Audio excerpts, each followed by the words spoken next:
রাজশাহী থেকে ছেড়ে আসা খুলনাগামী যেসব ট্রেনগুলো আছে আলমডাঙ্গাতে এসেই কিন্তু স্টপেজ নিতে হচ্ছে, কারণ সাবদারপুর একটি মালবাহী ট্রেন পড়ে যাওয়ার কারণে কিন্তু ভোগান্তির মুখে পড়েছে ট্রেন যাত্রীরা।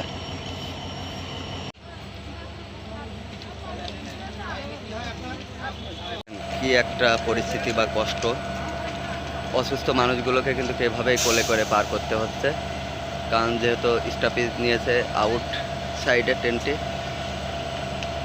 এর কত অসুবিধা বা ভোগান্তির মুখে পড়েছে। এই যে যেহেতু আমরা জানি যে সকাল টাইমে কিন্তু রাজশাহীর রুগী বেশি থাকে এই ট্রেনটাতে, বা সবাই কিন্তু একটা বিপদের মধ্যে। এখন আলমডাঙ্গা থেকে কিন্তু সবাই লেবে বিভিন্ন জায়গায় গন্তব্যস্থানে যেতে হবে।